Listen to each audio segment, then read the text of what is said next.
this generation of students who are in high school are going to have to be able to connect and communicate across cultures, that's going to be vital for them. And certainly the theme of this conference, being the global economy and the environment, speaks to issues that cross boundaries, that cross cultures, that cross societies.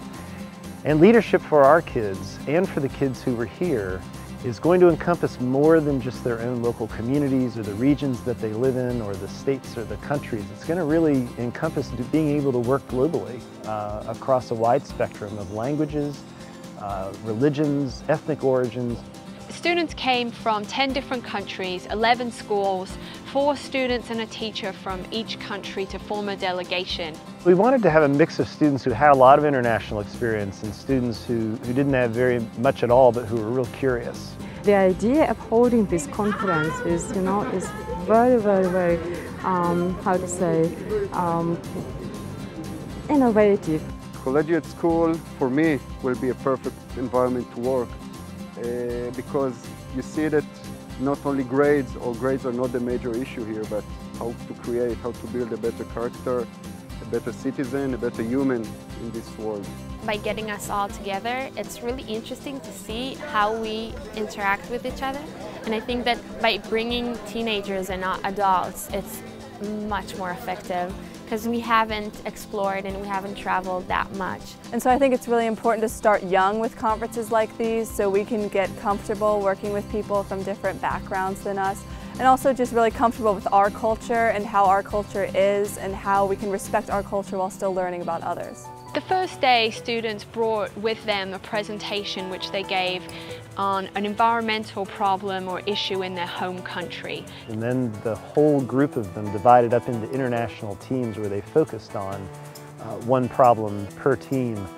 And ultimately their job was to come up with proposed solutions to those problems, but also to work on how to communicate those solutions in ways that were persuasive.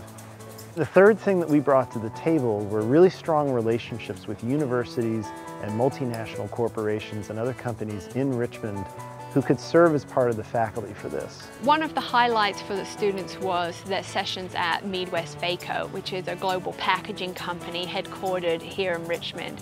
They were able to work with executives and staff members throughout that company on sharing their ideas to problem solve some case studies that MeadWestvaco put forth for our students.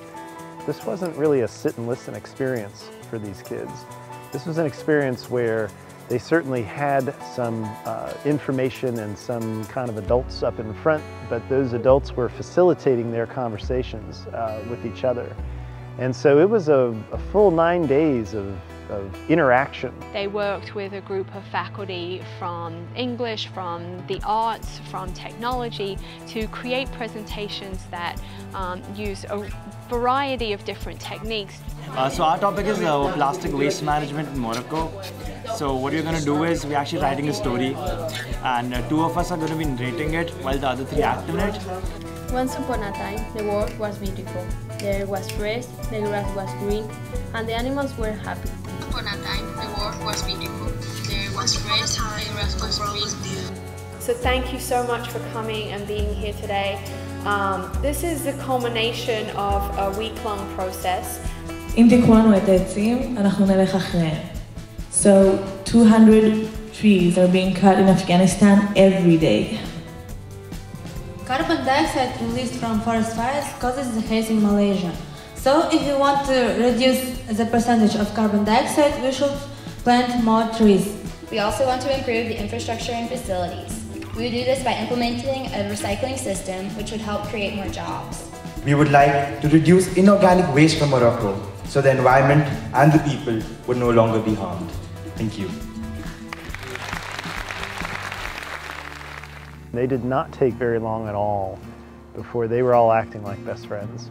And I guess that's, that was a surprise because they did come from such varied backgrounds. These kids from all nooks and crannies of the globe and meeting together and becoming just you know, a big fraternity, a big family. I think the best part about the conference has been meeting all the kids from around the world, because before going into this conference, I mean, I traveled the world, but I didn't realize just how similar all these teenagers are to me. And it's been great, and it's something I'll remember for the rest of my life. I have their email address and Facebook names. I'm going to be in contact with everyone.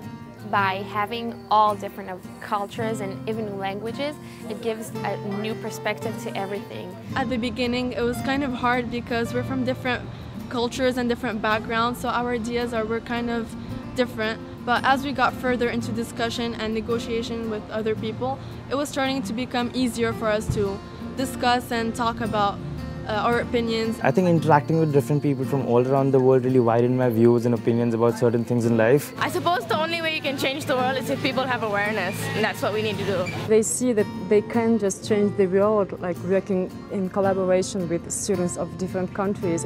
No one can solve anything or make anything on his own. We need fresh ideas. Together with different ideas, with different cultures, religions, political views, we are able to make a better world and move forward.